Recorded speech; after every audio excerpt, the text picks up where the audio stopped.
¿Qué tal? ¿Cómo están? Sean todos muy bienvenidos a estos nuevos diálogos regionales, donde hoy en particular vamos a ver el perfil del gobernador regional, esta nueva figura que asoma en el ámbito de la descentralización. Para quienes han seguido esta lógica del gobernador regional, sabrán que para muchos es un logro en materia de descentralización, una elección que se viene en abril del 2021. Pero para hablar de este perfil, estamos acá para este diálogo con Julieta Suárez Cao, quien es cientista política, docente de la Universidad Católica. En el marco de la Ley de Gobernadores Regionales, ella realizó el diseño del sistema electoral que se va a utilizar en las elecciones del 2021. Actualmente es coordinadora de la red de politólogas.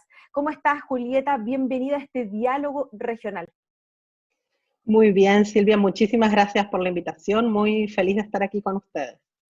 Bueno, pero esto no sería lo mismo si no podemos conectarnos también, pasar de Santiago a Valparaíso y hablar con Gonzalo García Cañete, quien es ingeniero en informática de la Universidad de los Lagos, actualmente investigador de la Fundación Piensa de Valparaíso. ¿Cómo estás, Gonzalo? Bienvenido a este diálogo. Hola Silvia, hola Julieta. Un honor estar en este diálogo, sobre todo con el currículum que tiene Julieta. Eh, Así que vamos a ver qué sale con esto los gobernadores regionales. Bueno, y de hecho vamos a partir contigo, porque en una columna aparecida en el observador.cl, tú señalaste que los posibles candidatos al trono de gobernador no pueden ser los que votó la ola o algún amigo de político bien posicionado e incluso alguien bien intencionado que por ser conocido recibió el llamado de algún partido político para ser candidato o candidata, sino que deberá ser una persona con una suficiente capacidad operativa, con gran capacidad para generar rutas y acuerdos a fin de enfrentar estos y también los desafíos de largo plazo. El perfil es distinto al de un senador o a un alcalde, señalaste tú en esa columna. ¿Cuál es entonces el perfil del gobernador regional? Bueno, una pregunta que bien atingente, ¿no? A mi juicio, el perfil del gobernador regional tiene que ser el perfil de una persona con alta capacidad política y en el sentido genuino de la palabra política, o sea, una persona que sea capaz de enrutar los primeros pasos de esta descentralización tan necesaria para el país. Entonces, primero, una persona que sea capaz de generar acuerdos, ¿ya?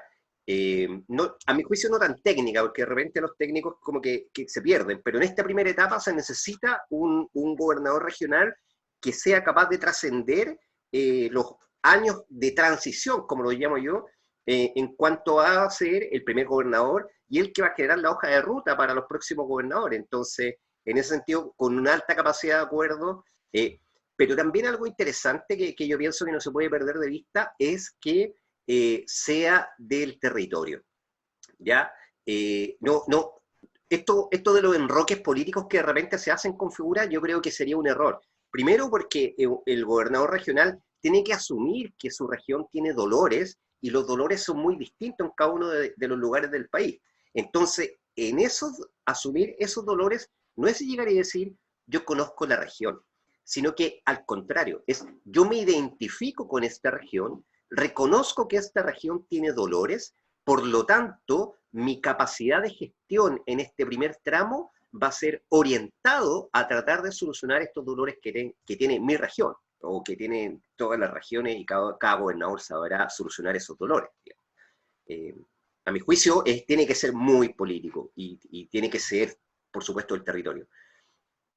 Cuando se plantea eso del territorio ha sido bien polémico. Yo recuerdo por lo menos acá en el caso de la Araucanía, nosotros tenemos quizá un doctorado en autoridades foráneas. Tuvimos de hecho a senadores por mucho tiempo que no eran de la zona y también, pero es una situación que también genera dolores, como tú bien señalas, al interior de las comunas. Recordemos que en las comunas muchas veces el reclamo también es para las autoridades, donde por ejemplo los concejales o el alcalde no tienen domicilio en la misma comuna, sino que viven en las capitales regionales y se desplazan, o quizás su segunda vivienda está en esta comuna que ellos dirigen. ¿Cuán importante crees tú que es y cuál es la experiencia que quizá como ciudadanos hemos adquirido en torno a exigir que nuestras autoridades sean de nuestro territorio y que sean capaces de moverse en él como un ciudadano más? A mi juicio es clave. ¿Por qué? Porque uno de los problemas que tienen los políticos actuales es precisamente eso. O sea, la desconexión con el territorio que tienen las autoridades hoy día no es solo porque ellos están, entre comillas, en la elite, como se les llama, ¿ya? Sino que además estos enroques políticos, por ganar ciertos lugares, ha hecho de que precisamente lleguen personas que no conocen los dolores de su lugar que representan. Entonces, ¿en qué terminan? Terminan representando intereses partidistas, que de por sí no es malo, pero sí se transforma en una erosión social cuando esos intereses no representan los intereses de la ciudadanía por la cual que votó a este candidato o a esta candidata que se transformó en autoridad. Sin lugar a duda es clave, y eso se manifiesta acá en Valparaíso, se manifiesta mucho. Nosotros tenemos un alcalde que genuinamente ganó las elecciones, pero que una de las principales críticas que tiene es que es de Magallanes. Y la entidad porteña es tan grande que efectivamente eso genera una distancia, y una distancia que es difícil de soslayar para la autoridad. Porque básicamente pasa que, en el fondo, lo que va a sacar el puerto. Oye, ojo, que tú, buenísimo que sea el alcalde, pero eres de Magallanes, no nos interpretas en el etos del territorio. Y eso es necesario que el gobernador territorial lo tenga, sin duda, porque va a representar un territorio extenso, digamos. Julieta, estas elecciones son inéditas, que abren un nutrido calendario electoral del 2021 que considera elecciones municipales, parlamentarias, presidenciales e incluso los eventuales constituyentes. ¿Cómo será esta elección? ¿Tendrán opción los independientes, las mujeres, los representantes de pueblos originarios, las minorías? ¿Cómo se analiza en un escenario donde en paralelo se proyecta el fin de la bancada del 1% en el Congreso, haciendo alusión a esta lógica del arrastre? ¿Se elegirá al más votado o al que pertenece a un conglomerado político establecido? No, bueno, en la elección del gobernador o gobernadora se tiene que elegir a la persona más votada. Eso es más sencillo, ahí no puede haber arrastre porque es un solo cargo, ¿no? Entonces es muy interesante pensar esto del perfil, y estoy muy de acuerdo con muchas cosas que dijo Gonzalo, ¿no? La importancia de que venga de la región. Como bien decís, Silvia, en abril tenemos un montón de elecciones, pero estas son elecciones inaugurales, ¿no? Es la primera vez que estamos eligiendo autoridad regional ejecutiva. Es la primera vez, no hay incumbentes, ¿no? Entonces es un juego político totalmente distinto. Como un tema de análisis un poco político, a mí me preocupa un poco que estas elecciones terminen siendo como una gran encuesta para las elecciones de noviembre, ¿no? Porque son elecciones ejecutivas y porque se van a leer de manera nacionalizada, ¿no? Y sin embargo, es tan importante que estas elecciones realmente representen a la región. Yo estoy muy de acuerdo con Gonzalo con respecto a la importancia del territorio, de que realmente los candidatos y las candidatas provengan de sus regiones, pero no solo provenir como parte de la normativa, que me parece que es importante, sino también que se perciban, pero hasta diría hasta algo más importante, que sean percibidos por las comunidades como pertenecientes a esas regiones, ¿no? Y eso, si eso funciona así, y ojalá no se nacionaliza la elección, porque reconozcamos que muchos ojos van a estar puestos en noviembre, lamentablemente, ¿no? Al haberse corrido el calendario electoral. Ojalá que realmente las candidaturas y las campañas logren poner el énfasis en lo que realmente importa, que son estas primeras elecciones regionales para autoridad ejecutiva en Chile, ¿no? Y bueno, y eso creo que también es parte de un compromiso de la ciudadanía, de los medios, y también de los partidos y de las candidaturas, de poner el foco donde esto realmente está y no utilizar esta elección como una antesala a noviembre. ¿Qué pasa también, Julieta, cuando vemos nosotros que en el panorama ocurre una situación que no se esperaba, que era el fin de la reelección, donde hay muchos nuevos, y comillas para eso, nuevos candidatos que ven en esta elección de gobernador también una especie de premio de consuelo o de continuidad a permanecer en la élite política? ¿Cómo se analiza eso? ¿Ahí fue considerado este posible escenario? ¿Podría cambiar esto y en realidad tener a quien era alcalde de la capital regional, por ejemplo, pasar a ser gobernador? Es muy interesante, ¿no? Porque el juego cambió hace pocas semanas, ¿no? Hace pocas semanas que ahora estas personas de golpe están disponibles. a ver, supuestamente no podrían ser candidatos, porque esto tendría que haber sido en abril, ¿no? La ley no permite este tipo de enroques. Pero volviendo un poquito a la pregunta anterior, más allá de eso, yo creo que sería una muy mala lectura también por parte de los partidos políticos, a partir desde el estallido social y también de lo que vimos en pandemia, de cómo se han revalorizado los liderazgos alternativos, ¿no? Tú, Silvia, bien hablabas de candidatas mujeres, de pueblos originarios, ¿no? Y si pensamos en el manejo de la pandemia a nivel mundial, cada vez hay más voces que remarcan la buena gestión que hacen personas con liderazgos alternativos, muchas de ellas mujeres, ¿no? Pero que ponen entonces, o que ven la política de otra forma, poniendo el foco o centrados en el tema de la ética, del cuidado de las personas, ¿no? Y eso a mí me parece muy interesante y ojalá que estas elecciones regionales, que como no tienen incumbentes, están más abiertas ya por diseño, digamos, en todas las regiones ojalá que haya candidatas mujeres, que haya candidatos y candidatas de los pueblos originarios de esas regiones. Ojalá que resulten electos y electas también estos liderazgos no tradicionales, ¿no? Porque si termina siendo un juego de sillitas musicales, la verdad que no va a venir a solucionar lo que esperamos, que es traer nuevo aire y tratar de generar un ambiente que pueda ayudar a sobreponernos a la crisis de representación tan severa que vivimos, no solo el gobierno, sino la política en general. Pero hay algo que también me parece interesante marcar, si me permites, es que hay un riesgo, ¿no? Las elecciones ejecutivas, como hay una candidatura individual, tienen un riesgo muy fuerte de personalización, ¿no? Y yo creo que en este momento tan abierto y tan inestable, tan extraño, digamos, para Chile, donde la política era bastante predecible y estable, me parece que ojalá, digamos, las candidaturas viables sean candidaturas que en realidad encarnen proyectos colectivos y proyectos colectivos regionales, ¿no? Que no sean outsiders o solamente famosas o famosos de la región, ¿no? Que realmente detrás de estas candidaturas haya trabajo comunitario, haya organizaciones de base, haya intereses regionales que representen y que den sentido, digamos, a esta figura de gobernador o de gobernadora regional como parte de un proyecto y de un proceso colectivo y no simplemente de personalidades políticas. Sin lugar a dudas es un tema muy relevante y esta pregunta se abre a ambos porque mucho se habla de las atribuciones aún no definidas para el gobernador. Sin embargo, poco se habla de lo que deberíamos exigirle a este candidato y futura autoridad. Desde sus distintas y particulares miradas, ¿qué debiésemos como ciudadano de a pie considerar a la hora de elegir a este gobernador? ¿Un programa? ¿Una propuesta concreta? ¿Qué? ¿Qué es lo que ven ustedes ahí para esta candidatura? Julieta, ¿vas tú o yo? No, dale, como Ya, quieras. ya. A mi juicio, como es una autoridad regional, un programa de gobierno es clave, ¿ya? Un programa de gobernanza de los 4 años que dura el cargo, por supuesto que es parte del ABC, ¿ya? Por lo tanto, yo me inclino porque los candidatos serios son aquellos candidatos que van a tener una proyección clara de lo que quieren para su región. Y en política, lo que manifiesta eso es la solidez de un programa de gobierno, ¿ya?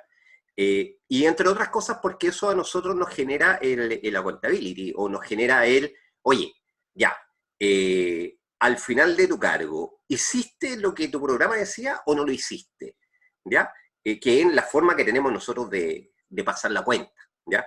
En segundo lugar, como ya dijimos, y estamos muy de acuerdo, creo en esto con Julieta, de la identidad con el territorio de la persona que ejerza el cargo, ¿ya? Y por supuesto, muy exigible una capacidad de mirar el futuro única, ¿ya?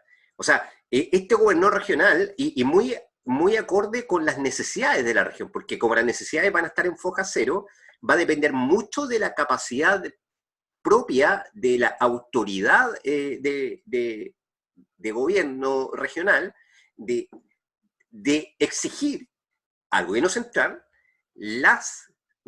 que se le asignen las herramientas necesarias para sacar a la región de sus dolores.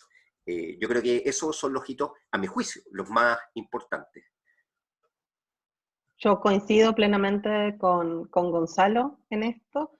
La ley exige además un programa, ojalá que se haga conciencia, ¿no? Porque a veces se hacen las cosas para cumplir la ley y no se hacen bien, pero ojalá que sean buenos programas. Pensemos también de vuelta que el contexto cambió y probablemente estos gobernadores o gobernadoras electas no solo van a tener que estar negociando con la presidencia sus futuras atribuciones, sino también quizás van a tener que estar mirando a la Convención Constitucional, ¿no? Porque ahí se está pensando una nueva constitución que ojalá, creo yo, que va a ser una constitución descentralizada, espero, o un poco más descentralizada que la actual. Pero entonces también ahí es un desafío, si quieren, para las nuevas autoridades regionales, tener que estar trabajando en estos frentes, ¿no? En el frente más coyuntural con la presidencia, pero también mirando a futuro, y por eso es importante el programa, como bien decía Gonzalo, esta idea de pensar la región a futuro, para poder también, ojalá, tener algún tipo de injerencia, de que sus voces sean escuchadas por los y las constituyentes, que quizás estén redactando una nueva constitución casi simultáneamente, ¿no?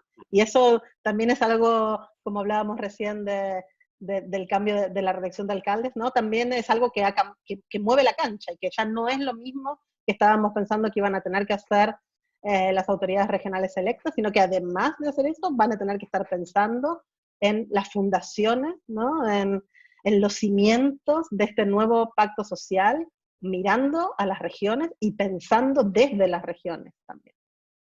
Hemos hablado del perfil, de lo que debiésemos ver en un programa, exigir un programa.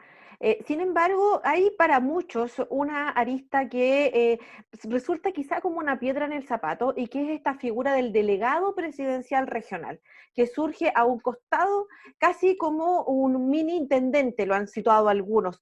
Se supone que la figura del intendente se borra con la elección del gobernador. Para muchos que han analizado el tema político, hablan de que el gobernador, debido a la cantidad de elecciones, en definitiva de votos que va a tener, incluso podría llegar a superar los que tiene un senador, por ejemplo, en cuanto a poder político, representatividad política ciudadana. Entonces, en este contexto, ¿cómo nosotros nos situamos? Porque muchas veces, lamentablemente, la falta de educación cívica que existe, lamentablemente, en nuestro país, donde no existen las clases de educación cívica hace muchos años, nos han dejado al debe muchas veces a nosotros como ciudadanos el hecho de enfrentarnos a las autoridades. Recuerdo, por ejemplo, en mi caso como periodista, muchas veces cuando se inauguró esta elección de consejeros regionales, donde había consejeros que en su folletería decían: si usted no quiere más AFP, vote por mí. Cuestiones que estaban obviamente muy alejadas de un contexto real, y que en definitiva dan cuenta de esta falta de educación cívica, de saber qué estamos eligiendo. Y para centrarnos en este debate, ¿qué estamos eligiendo, Gonzalo? ¿Qué es lo que estamos eligiendo? ¿Qué se le dice al electorado cuando le presentan una nueva figura, le presentan una nueva papeleta, pero la verdad no sabes lo que estás eligiendo en definitiva? Yo le diría al electorado que lo que estamos eligiendo es poder, y poder para las regiones, un poder que es sumamente necesario. La figura del delegado presidencial, desde mi punto de vista, no hay que tenerle mucho temor, porque precisamente como es una elección democrática, los votos aplastan, ¿ya? Entonces, precisamente la musculatura que tiene esta autoridad regional va a ser su bolsón de votos, y en algún momento el delegado presidencial, cuando quiera ponerle el pie encima, porque esto cosa pasa, es política, digamos, dice: oh, para, mira que el que representa a este territorio soy yo, y yo fui electo democráticamente, tú eres representado. Eso es el poder. Caricaturizado, por cierto, pero básicamente es ese poder necesario que tenemos que exigir las regiones, que están literalmente abandonadas. Si es una locura lo que pasa. Si cuando uno hace el zoom, uno está muy metido en este tema. Julieta podrá estar de acuerdo o no, yo creo que va a estar de acuerdo, pero los dolores que tienen las regiones son impresionantes. Imagínate tú que para poder subsanar un cáncer, un niño de Punta Arena tiene que viajar a Santiago. Es una locura. ¿Para qué hablar de la cantidad de jóvenes que tienen que emigrar a la capital y que su recurso es el talento. Imagínate todo ese talento en las regiones, y eso es lo que va a pasar. Estamos poniendo una semilla que se llama poder, un poder muy necesario para las regiones. Es muy Julieta. interesante, sí. No, pensando en el timing de la pregunta, ¿no? Si me hubieras hecho esta pregunta hace un año, y creo que se lo dije a Henrik en algún momento, esto es una receta para un desastre, porque tenés a una persona con todos los votos, con toda la legitimidad, y otra persona con todo el poder de decisión.